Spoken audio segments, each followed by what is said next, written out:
Assalamualaikum warahmatullahi wabarakatuh. Perkenalkan, nama saya Alfi Aulia dengan NIM C2383207027.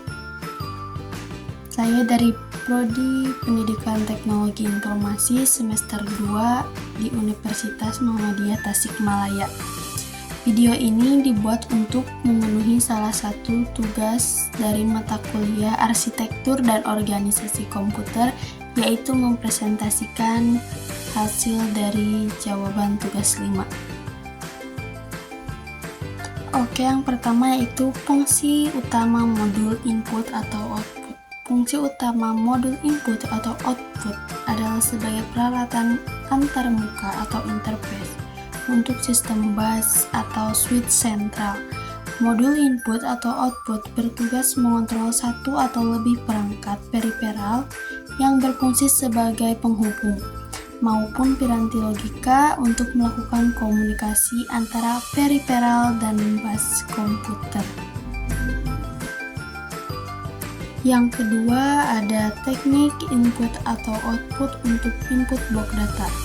3 teknik input atau output untuk input blok data adalah yang pertama yaitu programmed input atau output, di mana CPU mengeksekusi program yang mengatur operasi input atau output seperti pemindahan data.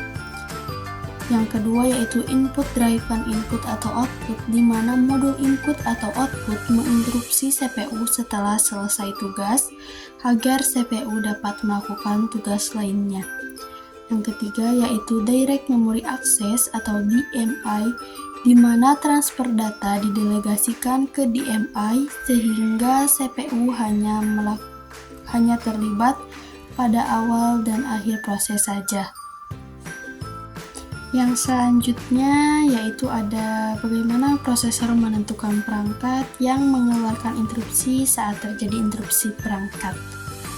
Saat terjadi interupsi perangkat, prosesor dapat menentukan perangkat yang mengeluarkan interupsi dengan beberapa metode, seperti menggunakan hardware daisy chain, di mana CPU akan mengirimkan sinyal acknowledge yang akan diteruskan hingga menemukan modul input atau output penyebab interupsi. Yang terakhir ada cara kerja Direct Memory Access atau DMI. Cara kerjanya yaitu adalah dengan mendelegasikan kerja input atau output ke controller DMI. CPU hanya terlibat pada awal untuk memberikan instruksi dan pada akhir untuk menerima laporan selesai. Sementara itu, DMI dapat melakukan transfer data secara mandiri dengan mengambil alihan kontrol bus dari CPU. Mungkin sekian yang dapat saya sampaikan. Mohon maaf apabila banyak kurangnya. Wassalamualaikum warahmatullahi wabarakatuh.